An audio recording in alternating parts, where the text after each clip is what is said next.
Olá, boa noite. Eu sou William Galvão e começa agora o Jornal da Justiça desta quinta-feira, 30 de março. O plenário do Supremo Tribunal Federal decide que processo de extradição contra colombiano condenado por matar a namorada deve voltar para a segunda turma para a conclusão do julgamento. Esse é um dos destaques de hoje e você vai ver também nesta edição. Supremo invalida leis do Distrito Federal que tiravam terceirização na saúde dos limites da Lei de Responsabilidade Fiscal. STF mantém suspensão da reintegração de servidores exonerados após anulação de concurso no Amazonas. E ainda, TSE determina bloqueio de valores do fundo partidário em favor de legendas em fase de fusão e incorporação.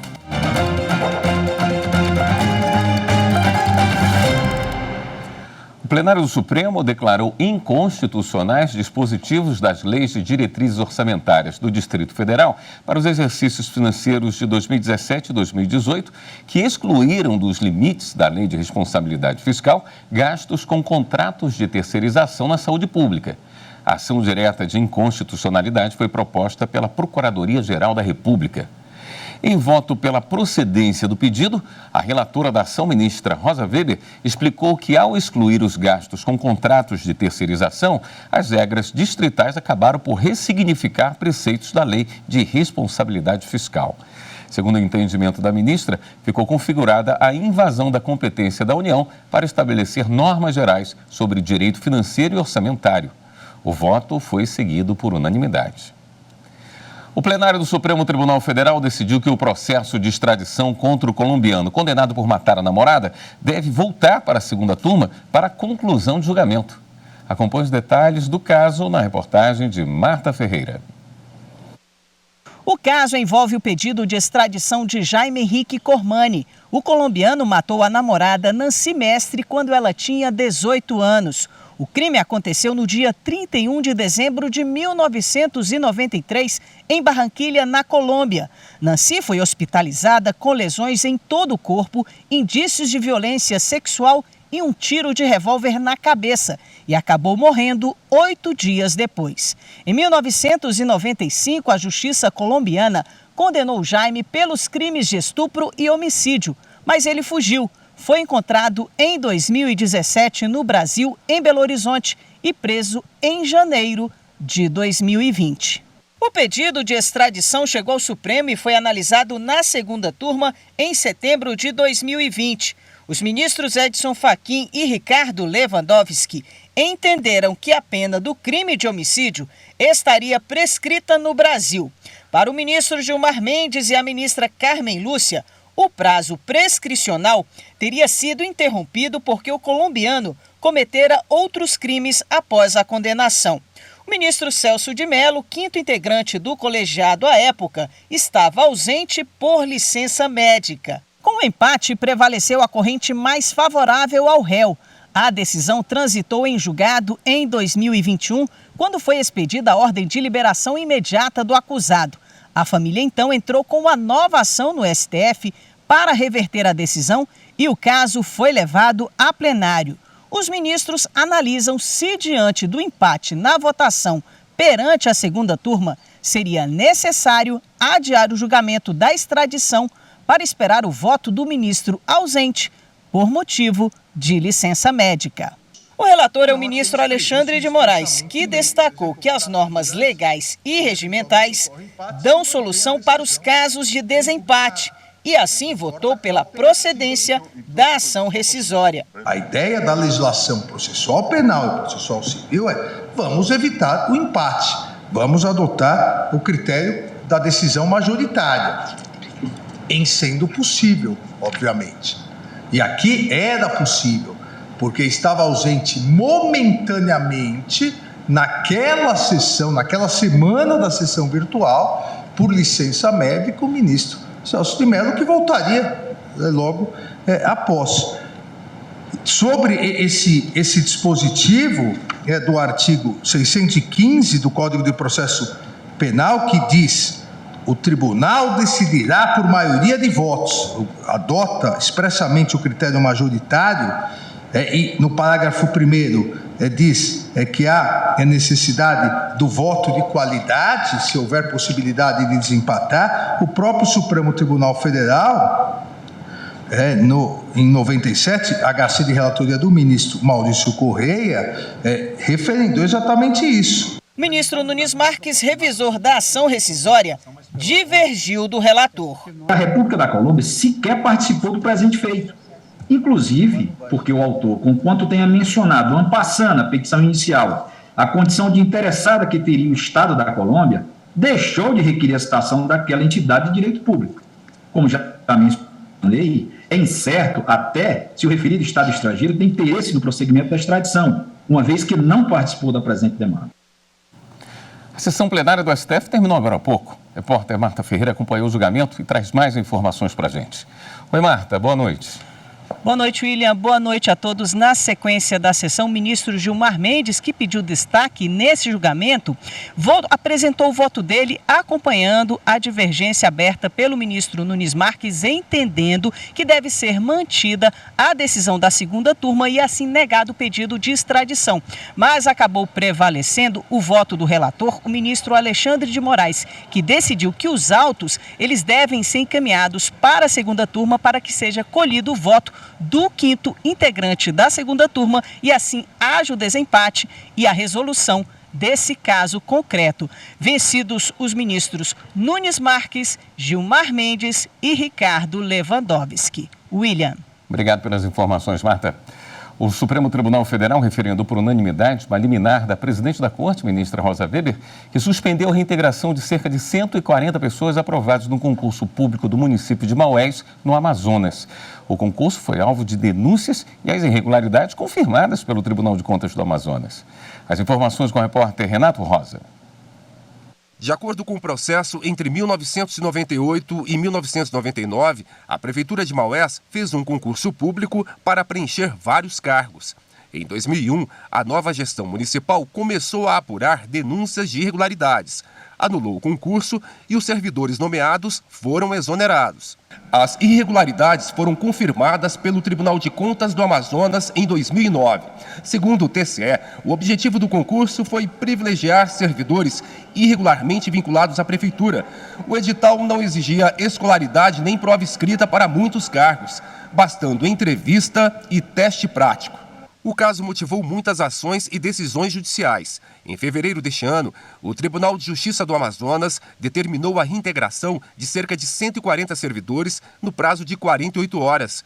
Em caso de descumprimento, previu intervenção no município, afastamento do prefeito, multa e bloqueio patrimonial, abertura de procedimento de improbidade administrativa, entre outras sanções, como a prisão dos gestores. Na ação para suspender a liminar, o município argumentou que o cumprimento imediato da ordem de reintegração teria um impacto de R$ 3.900.000 por ano. Em março, a presidente do Supremo, ministra Rosa Weber, concedeu liminar à Prefeitura de Maués. Considerou que a nomeação dos servidores transgrediu os princípios da legalidade, da moralidade, da impessoalidade, da regra do concurso público e do sistema constitucional orçamentário. Rosa Weber destacou que, no caso, a vice-presidente do Tribunal de Justiça decretou a prisão dos gestores municipais em ação rescisória envolvendo a reintegração de servidores públicos municipais. Nada justifica a segregação carcerária de pessoas presumivelmente inocentes, contra sequer existe processo penal em curso. E que o bloqueio das transferências da União ao município interfere na autonomia municipal, na condução das políticas públicas e na continuidade dos serviços municipais, especialmente aqueles relacionados à saúde, à educação, ao saneamento básico e ao atendimento das necessidades mais elementares da população. Agora, o plenário, em sessão virtual, referendou por unanimidade a decisão da presidente da Corte, mantendo a suspensão da reintegração dos servidores exonerados. E nessa sexta-feira, o Supremo vai realizar o Simpósio de Segurança Cibernética dos Tribunais Superiores. O encontro tem o objetivo de capacitar e conscientizar servidores do Judiciário sobre a importância da segurança cibernética nos tribunais. Para isso, além de equipamentos e ferramentas, é necessário que os gestores percebam os riscos de segurança da informação e sejam capazes de reconhecer ameaças.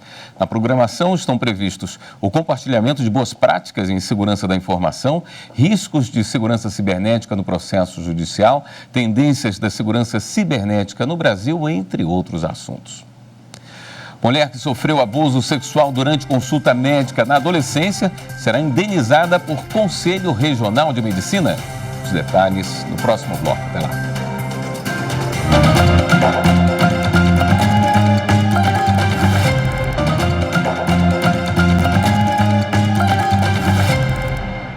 O Conselho Regional de Medicina deve indenizar uma mulher que sofreu abuso sexual durante uma consulta médica na adolescência. A decisão é da segunda turma do Superior Tribunal de Justiça. Samanta Peçanha. A turma negou o provimento ao recurso especial de um Conselho Regional de Medicina que buscava não ser responsabilizado solidariamente pelo pagamento da indenização obtida judicialmente pela mulher que, na adolescência, sofreu abuso sexual cometido por um médico durante consulta motivada por dor de garganta. Em primeira instância, o município para o qual o médico trabalhava e o CRM foram condenados a pagar de forma solidária R$120 mil pelos danos morais e uma indenização por danos materiais em valor a ser apurado. O Tribunal de Justiça manteve a condenação de ambos, mas alterou a divisão proporcional da responsabilidade pela indenização em 2/3 para o município e 1/3 para o Conselho.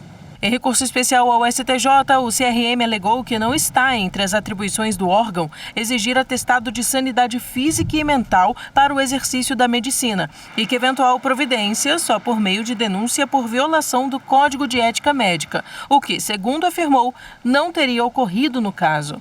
Mas para o presidente da Sociedade Brasileira de Direito Médico e Bioética, Raul Canal, o papel do CRM é sim de fiscalizar o exercício ético da medicina. Sempre que chegar ao CRM alguma notícia de uma prática médica antiética, seja por uma denúncia de um paciente ou de uma autoridade, ou até mesmo o CRM tomar conhecimento de ofício que houve um exercício antiético da medicina, ele deve instaurar uma sindicância.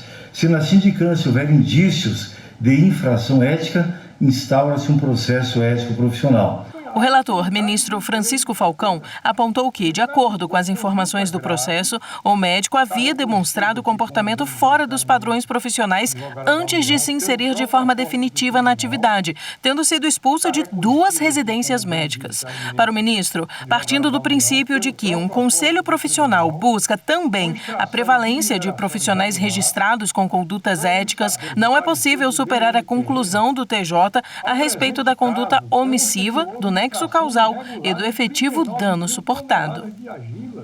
O crime de ordenar despesas em fim de mandato exige especificações das obrigações assumidas. A decisão é da sexta turma do Superior Tribunal de Justiça. Quem explica é a repórter Michele Chiapa. O colegiado concedeu parcialmente habeas corpus para afastar a condenação do ex-prefeito de Biritiba-Mirim, Carlos Alberto Taino Júnior. Ele havia sido condenado pelo Tribunal de Justiça de São Paulo pelo crime de ordenar despesa sem cobertura financeira em final de mandato, conforme prevê o artigo 359-C do Código Penal. O político foi advertido 6 vezes pelo Tribunal de Contas Paulista por não atender à Lei de Responsabilidade Fiscal. Mas a sexta turma do STJ verificou que não foram preenchidos todos os elementos para incriminá-lo. O relator do habeas corpus, ministro Sebastião Reis Júnior, observou que tanto a acusação quanto a condenação pelo crime que o ex-prefeito supostamente cometeu devem especificar as despesas contraídas nos 2 últimos quadrimestres do mandato que não puderam ser pagas no mesmo exercício nem no exercício seguinte. Apesar desse entendimento, a sexta turma, por unanimidade, concedeu parcialmente o habeas corpus para que o tribunal local retome o julgamento da apelação e verifique eventual enquadramento da conduta do ex-prefeito em outros tipos penais. A terceira turma do STJ admitiu penhora de veículo não localizado, desde que a existência dele esteja comprovada. Rafael Porfírio. Uma sociedade de securitização de créditos buscava a penhora de veículos em ação de execução de títulos extrajudiciais. A empresa foi autorizada a consultar a existência de veículos no sistema Renavan para possível restrição de transferência e efetivação de penhora, com a ressalva de que os automóveis deveriam estar na posse dos executados. O Tribunal de Justiça do Paraná manteve a decisão de primeira instância por concluir que a localização física do veículo seria indispensável para formalizar a penhora. No STJ, o recurso especial da Companhia Securitizadora de Créditos foi provido pela terceira turma. A relatora, a ministra Nancy Andrighi, afirmou que o Código de Processo Civil prevê a realização da penhora mesmo sem a localização dos bens, sendo suficiente a apresentação de certidão de matrícula de imóvel ou de certidão atestando a existência do veículo. A Justiça Federal anulou a extinção de funções gratificadas do Instituto Federal de Rondônia. De acordo com a sentença, a medida tomada há mais de 3 anos por decreto presidencial desrespeitou a Constituição. Repórter Renato Rosa. A decisão determinou o retorno de 11 funções gratificadas do Instituto Federal de Educação, Ciência e Tecnologia de Rondônia, que haviam sido extintas por meio de decreto. A ação foi movida pelo Ministério Público Federal contra o Instituto e a União. Na sentença, a Justiça reforçou a alegação feita pelo MPF de que a extinção de cargos e funções do serviço público que estejam ocupados não pode ser feita pelo Presidente da República via decreto. A medida só pode ser tomada por meio de lei, como determina a Constituição de 88. Além de anular a extinção das gratificações, o Tribunal Regional Federal da Primeira Região também determinou à União e ao Instituto que adotem as medidas cabíveis para restabelecer os pagamentos mensais aos efetivos ocupantes de tais funções. A Justiça determinou que 2 restaurantes retirem imediatamente parte das estruturas instaladas na areia da Praia de Canto, em Búzios, no Rio de Janeiro. Os detalhes com Pedro Canguçu.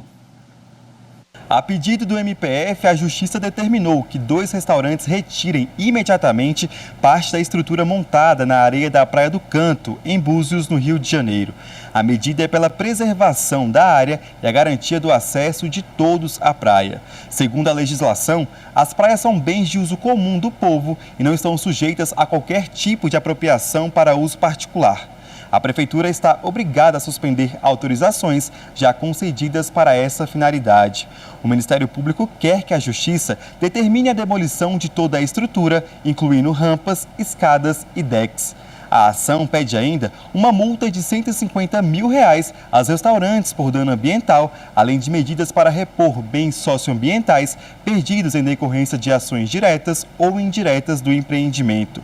Os proprietários têm 20 dias para cumprir a decisão, sob pena de multa de R$ 1.000. A seguir, TSE determina o bloqueio de valores do fundo partidário do Podemos e Mais Brasil. Voltamos já com mais informações.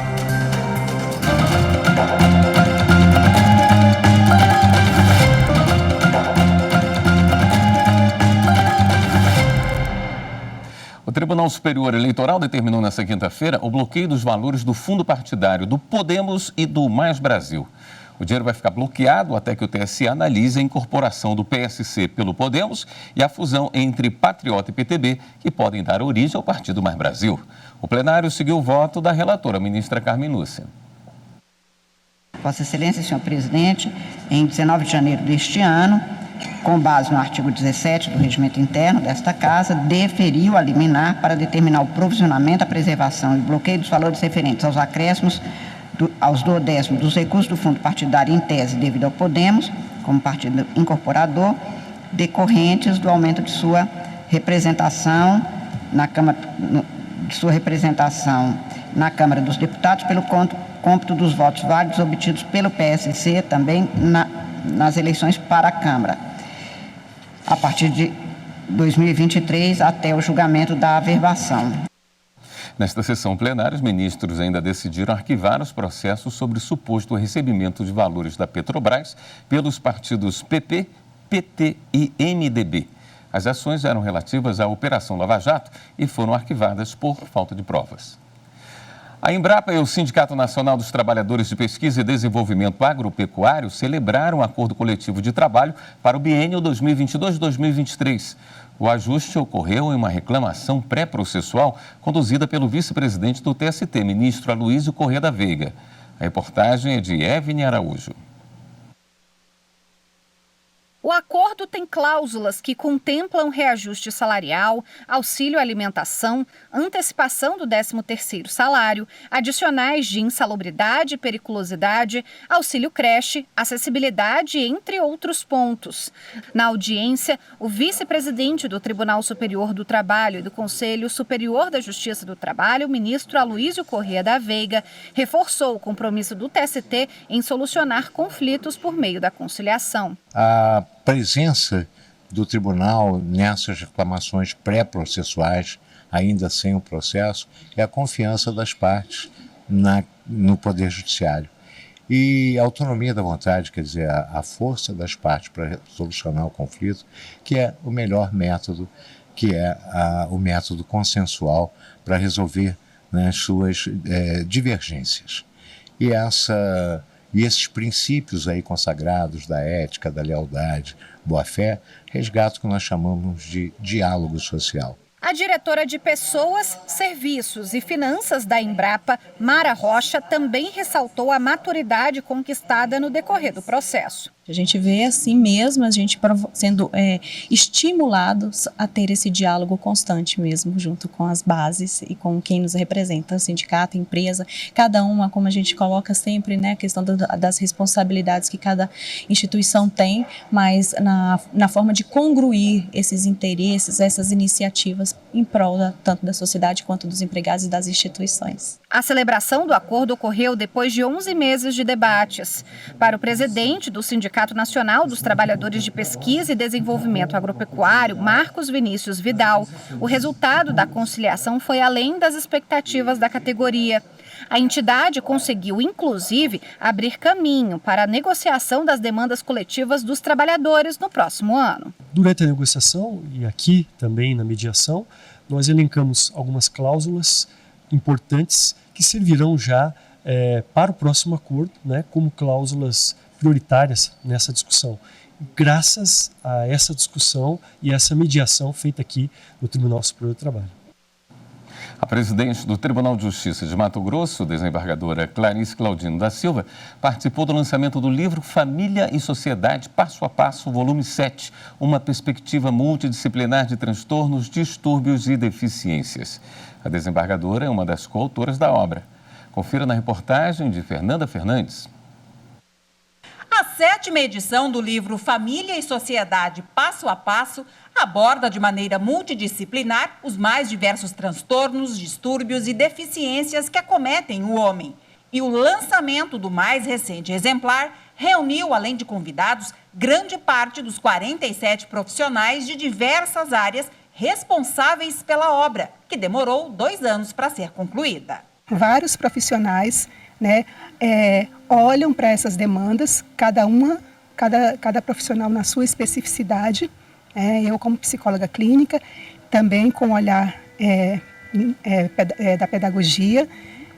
Então, a gente traz essas contribuições para que a gente possa olhar para essas demandas, para a existência humana de uma forma mais holística, né, mais ampla. Entre os coautores está o juiz da primeira vara de família de Cuiabá, Jamilson Haddad Campos, e a presidente do Tribunal de Justiça de Mato Grosso, desembargadora Clarice Claudino da Silva, que se dedicaram a escrever um capítulo sobre práticas restaurativas e a mediação. Trazendo a visão que o Tribunal de Justiça de Mato Grosso tanto tem dado enfoque, que é a cultura da paz, né? Plantar uma semente, fortalecer a justiça, que é o lema da desembargadora Clarice, de enxergar em métodos modernos como potentes instrumentos de pacificação social. Nós temos aí uma união de olhares, de saberes em torno de um tema que é sempre muito atual, necessário, e o judiciário está aí por meio de vários componentes da magistratura participando de tudo isso, porque as nossas experiências têm sido bastante, despertam o interesse, e é isso que a gente quer. O ministro do Supremo, Ricardo Lewandowski, completa 75 anos no dia 11 de maio. É a idade máxima para permanecer no cargo. Ao encerrar a sessão plenária desta quinta-feira, a presidente do STF, ministra Rosa Weber, homenageou o ministro citando palavras ditas por ele quando tomou posse na presidência do tribunal.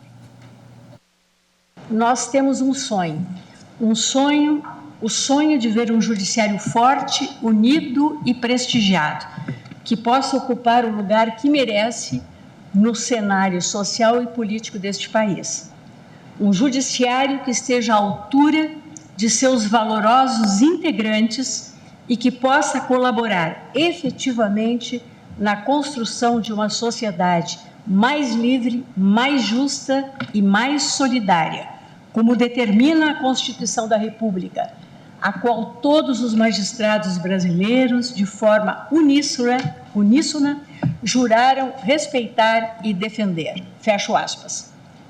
Como eu comungo destes ideais, um judiciário forte, unido e prestigiado, e uma sociedade mais livre, mais justa e mais solidária, eu peço licença ao ministro Ricardo Lewandowski, que proferiu essas palavras, o norte de sua brilhante atuação jurisdicional, para, homenageando-o, fazê-las minhas e, com elas, encerrar essa sessão.